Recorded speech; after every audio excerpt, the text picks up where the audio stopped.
ભારતીય ક્રિકેટ ટીમે રચી દીધો છે ઇતિહાસ। ભારત ત્રીજી વાર ચેમ્પિયન બન્યું છે। T20 વર્લ્ડ કપમાં ભારતની શાનદાર જીત થઈ છે। ભારતની 96 રનથી ઐતિહાસિક જીત અને આજે ભવ્ય વિજય રોડ શો યોજાવાની પણ શક્યતા છે। અમદાવાદમાં ઠેર ઠેર ભવ્ય ઉજવણીઓ થઈ રહી છે। તસવીરોમાં તમે જોઈ શકો છો, કાલે જ્યારે રાત્રે ભારત ચેમ્પિયન બની ગયું ત્યારે તમામ અમદાવાદીઓ રસ્તા પર હતા, ઉજવણી કરી રહ્યા હતા। ક્યાંક રેલીઓ નીકળી હતી તો ક્યાંક આતશબાજી પણ થઈ રહી હતી। એટલું જ નહીં, ન માત્ર અમદાવાદ, આખા ગુજરાતમાં અને દેશભરમાં ઉજવણીનો માહોલ જોવા મળ્યો અને ભારત ત્રીજી વાર T20માં વર્લ્ડ ચેમ્પિયન બન્યું છે। ત્યારે આ ઉજવણીને લોકોએ પણ વધાવી લીધી હતી। દરેક સોસાયટીઓમાં અને એરિયા વાઇઝ પ્રોજેક્ટરથી આ વર્લ્ડ કપની મેચ જોવાનું પણ આયોજન હતું અને જેવી મેચ ભારત જીત્યું એટલે આતશબાજી શરૂ થઈ ગઈ હતી અને મોડી રાત સુધી આ આતશબાજી જોવા મળી હતી અને આકાશ રંગબેરંગી જે આતશબાજીથી જાણે દિવાળી થઈ ગઈ હોય એ પ્રકારનો માહોલ ગુજરાતમાં અને દેશભરમાં જોવા મળ્યો। અમદાવાદમાં પણ ઠેર ઠેર ઉજવણી કરી હતી। તો તસવીરોમાં તમે જોઈ શકો છો, ક્યાંક લોકોએ ભારતના તિરંગા ફ્લેગ સાથે ભારતની જે ટીમ છે તેની સાથે નારેબાજી પણ કરી હતી અને આ જીતને વધાવી લીધી હતી। જે ખેલાડીઓ છે તેના પોસ્ટર સાથે પણ તેઓ આ જીતનો જશ્ન મનાવતા જોવા મળ્યા હતા। તો ખાસ ભારતે T20 વર્લ્ડ કપ જીતી લીધો અને ટીમ ઇન્ડિયાએ ફાઇનલ મેચમાં ન્યૂઝીલેન્ડને 96 રનથી હરાવ્યું છે। ત્યારે અમદાવાદમાં ટોસ હારતા ભારતે પહેલી બેટિંગ કરતા 5 વિકેટે 255 રન બનાવ્યા અને તેના જવાબમાં ન્યૂઝીલેન્ડની ટીમે 159 રન પર જ આખી ટીમ પેવેલિયન ભેગી થઈ ગઈ હતી। ભારતની જીતની સાથે 3 મોટા રેકોર્ડ પણ બન્યા। ટીમ ઇન્ડિયાએ વર્લ્ડ કપની ફાઇનલમાં હાઈએસ્ટ સ્કોરનો રેકોર્ડ બનાવ્યો છે।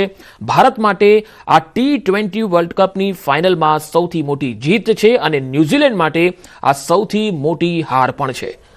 T20 વર્લ્ડ કપમાં ભારતના ભવ્ય વિજય બાદ ટીમ હોટેલ પર પરત ફરી હતી। જીતનો જશ્ન મનાવવા હજારો લોકો રસ્તા પર ઉતરી આવ્યા હતા। સિંધુ ભવન રોડ પર અને તાજ હોટલ નજીક માનવ મેદની ઉમટી પડી। લોકોએ તાળીઓના ગડગડાટ સાથે ખેલાડીઓના પરફોર્મન્સને આવકાર્યું હતું। હોટલ પર ખેલાડીઓની ઝલક લેવા માટે લોકો આતુર જોવા મળ્યા। કડક પોલીસ બંદોબસ્ત વચ્ચે ક્રિકેટ રસિકોએ ખેલાડીઓની ઝલકને મોબાઈલ કેમેરામાં કેદ કરી। બસમાં બેઠેલા ખેલાડીઓના ચહેરા પર સ્મિત સાથે આનંદની લાગણી પણ જોવા મળી હતી।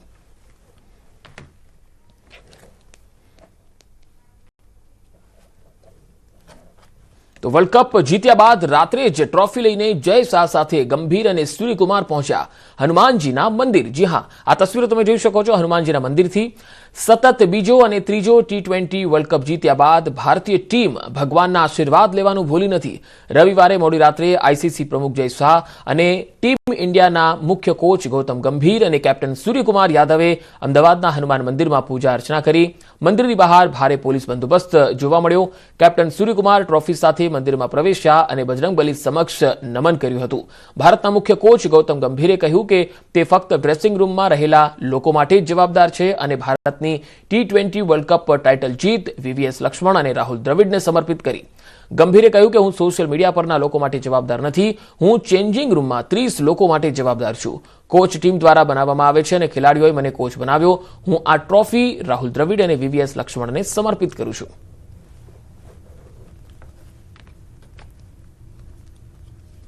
તો 5 અલગ અલગ તસવીરોમાં તમે જોઈ શકો છો ઉજવણી અને જશ્નનો માહોલ ગુજરાતના અલગ અલગ શહેરોથી આવી રહી છે। આ તસવીરો ભારતે અમદાવાદમાં રમાયેલી T20 વર્લ્ડ કપ ફાઇનલમાં ન્યૂઝીલેન્ડને હરાવીને સતત બીજી વાર ટાઇટલ જીત્યું। ટીમ ઇન્ડિયાએ ઓવરઓલ ત્રીજી વખત ચેમ્પિયન બનીને અનેક રેકોર્ડ બનાવ્યા।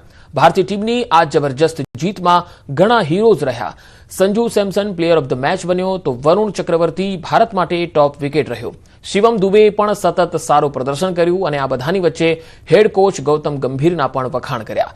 આ ઇન્ડિયન ક્રિકેટ ટીમને ચેમ્પિયન બનાવનાર ગુજ્જુઓની ચોકડી છે, જેમાં જસપ્રીત બુમરાહ, અક્ષર પટેલ, હાર્દિક પંડ્યા અને બેટિંગ કોચ સિતાંશુ કોટક છે।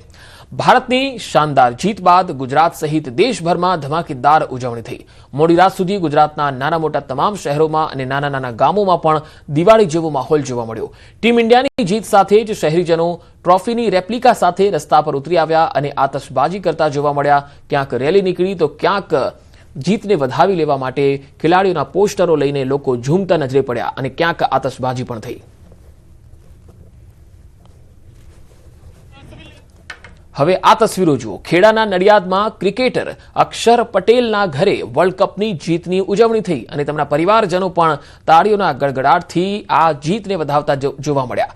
અક્ષરના માતા પિતા અને પરિવારજનોએ આ મેચ નિહાળી હતી. એકબીજાને મીઠાઈ ખવડાવી જીતની ઉજવણી કરી. આ મેચમાં જીત બાદ અક્ષર પટેલના ઘરની બહાર શહેરીજનો પણ પહોંચી ગયા. ઉત્સાહનો માહોલ પણ જોવા મળ્યો.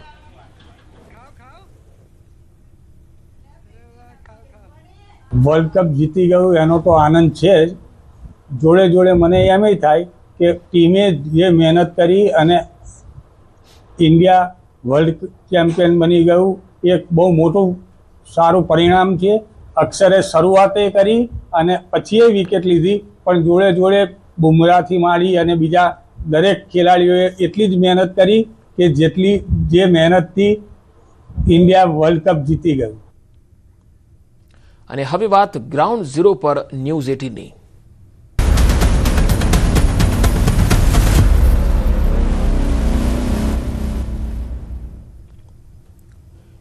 ઈરાનના સુપ્રીમ લીડર અયાતુલ્લાહ અલી ખામેનેઈના મોત બાદ ઈરાનના નવા સુપ્રીમ લીડર મોજતબા ખામેનેઈ બન્યા છે. અયાતુલ્લાહ અલી ખામેનેઈની હત્યા બાદ તેમના ઉત્તરાધિકારીની શોધ હવે પૂરી થઈ ચૂકી છે. ખામેનેઈના પુત્ર મોજતબા ખામેનેઈને ઈરાનના નવા સુપ્રીમ લીડર તરીકે ચૂંટવામાં આવ્યા છે. આ નિર્ણય ઈરાનની એસેમ્બલી ઓફ એક્સપર્ટ્સ દ્વારા લેવામાં આવ્યો હતો. ઈરાની સરકારી ટીવીએ અહેવાલની જાહેરાત કરી છે. આ જાહેરાત એવા સમયે થઈ છે જ્યારે ઈરાન, ઇઝરાયલ અને અમેરિકા સાથે યુદ્ધમાં છે. માત્ર 9 દિવસ પહેલા અમેરિકા અને ઇઝરાયલે ઈરાનના સુપ્રીમ લીડર અયાતુલ્લાહ અલી ખામેનેઈ સાથે અન્ય ટોચના ઈરાની નેતાઓ પર હુમલો કરીને તેમની હત્યા કરી દીધી હતી.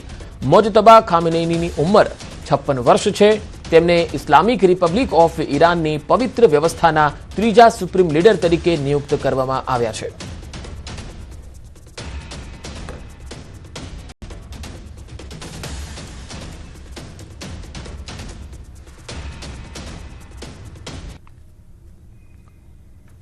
તો મોડી રાત્રે ઈરાને ફરી ઇઝરાયલ પર મિસાઇલ એટેક કર્યો અને આ તસવીરો ત્યાંથી આવી રહી છે તે આપણે બતાવી રહ્યા છે.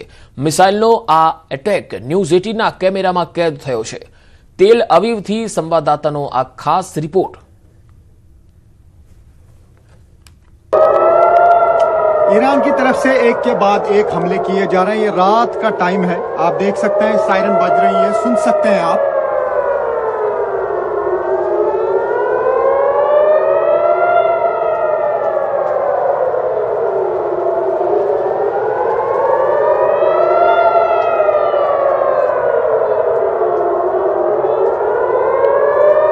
ऐसा लगता है कि जो कल यहाँ पे अटैक हुआ था, 3 जगह पे निशाने लगे यहाँ टेल अवीव में. ऐसा लगता है कि क्लस्टर बम्स देख सकते हैं आप. जोरदार अटैक. न्यूज़ 18 इंडिया के पास एक्सक्लूसिव विजुअल्स. जोरदार अटैक.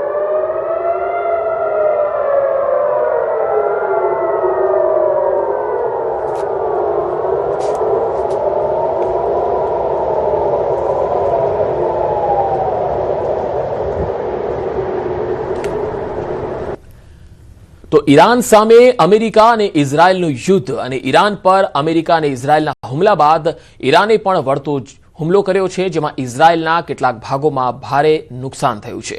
ન્યૂઝ 18 સંવાદદાતાએ ઇઝરાયલથી આપ્યો છે ચિતાર. इसराइल में कई जगहों पे ज़बरदस्त तबाही हुई है. मैं इस वक्त उस जगह पे हूँ जहाँ पे इर्द गिर्द काफ़ी सारे मकानों को नुकसान पहुँचा है, पूरी तबाही हुई है. मैं दिखाने की यहाँ पे कोशिश करूँगा कि किस तरीके की तबाही हुई है ईरान के मिसाइल अटैक से इसराइल में. तो ये आप देख सकते हैं कि किस तरीके की तबाही यहाँ इसराइल में हुई है. जो ईरान की तरफ से बैलिस्टिक मिसाइल्स दागे गए हैं, सब कुछ यहाँ पे तबाह हो चुका है. ये पूरा इलाका तबाह हो चुका है. कई ऐसे इलाके हैं जहाँ पे इसी तरीके की तबाही देखने को मिल रही है. इन इलाकों में जो बैलिस्टिक मिसाइल हैं काफ़ी पावरफुल होते हैं और यहाँ पे आप देख सकते हैं कि काफ़ी तबाही हुई है घरों की. मैं यहाँ अंदर जाके आपको दिखाने की कोशिश करूँगा कि क्या हाल हुआ है यहाँ पे इन मिसाइल हमलों से. और इर्द गिर्द आप देख सकते हैं कि इसराइली फोर्सेस भी यहाँ पर हैं, जो अभी यहाँ पे सर्च ऑपरेशन चलाया जा रहा है. यहाँ पे काफ़ी लोगों की मौत हुई है, करीब 12 लोग इस इलाके में मारे गए इस अटैक से. और ये हाल आप देख सकते हैं यहाँ पे किस तरीके का हुआ है. तो ये सब हाल देख के आप अंदाज़ा लगा सकते हैं कि जब बैलिस्टिक मिसाइल कहीं पे गिरता है तो उससे किस तरीके की घरों की तबाही हो रही है। बिल्डिंग्स जो हैं बिल्कुल तबाह हो जाती हैं। यहाँ डायरेक्ट हिट लगा है बैलिस्टिक मिसाइल का और उसके बाद ये सब तबाही हुई है। इर्द गिर्द सब कुछ बिखरा पड़ा है, जो यहाँ पे था वो सब कुछ हिल गया है। और मैं कोशिश करूँगा आगे भी आपको दिखाने की कि क्या हालात हैं यहाँ पे, क्योंकि ये पूरा इलाका जो है ये तबाह हो चुका है। और इस तबाही के बीच जो है हम यहाँ पे रिपोर्ट कर रहे हैं। ये वो इलाका है जहाँ पे गिरा है ईरान का बैलिस्टिक मिसाइल और यहाँ पे सब कुछ तबाह हो चुका है। इस तरीके के काफ़ी इलाके हैं इसराइल में जहाँ ये हाल हुआ है।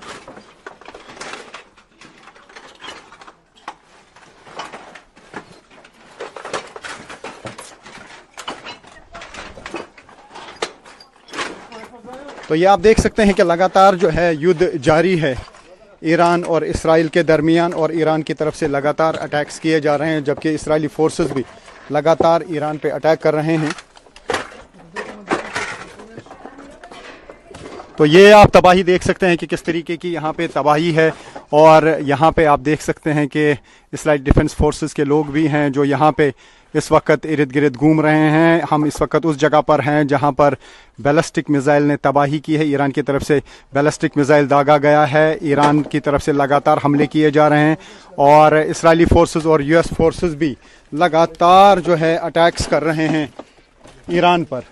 न्यूज़ 18 इंडिया की टीम पहुंची है इसराइल में उस जगह पर जहां पर ईरान के बैलिस्टिक मिसाइल्स ने भयानक तबाही मचाई है। आप देख सकते हैं कि इर्द गिर्द यहाँ पर क्या हाल हुआ है, हर तरफ से यहाँ पे तबाही हुई है।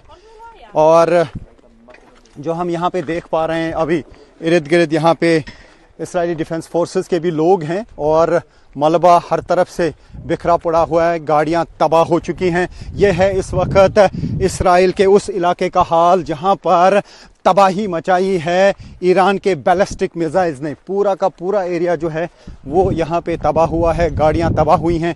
तो ये आप देख सकते हैं कि क्या हाल हो जाता है जब बैलिस्टिक मिसाइल्स गिरते हैं ईरान के इसराइल में। ये ईरान के तरफ से जो बैलिस्टिक मिसाइल फेंके गए हैं उनकी वजह से यहाँ पे ये तबाही हुई है। और हम देख पा रहे हैं यहाँ पे, ये आप देख सकते हैं, ये इसराइली फोर्सेस यहाँ पे हैं, मौजूद हैं और देख रहे हैं कि कहाँ पे क्या हुआ है। कि ये एक बहुत बड़ा एरिया है, बहुत बड़ी बस्ती है और यहाँ पे सब कुछ तबाह हुआ है। तो ये है न्यूज़ 18 इंडिया की एक्सक्लूसिव रिपोर्ट उस ग्राउंड ज़ीरो से जहाँ पे सब कुछ तबाह हुआ है।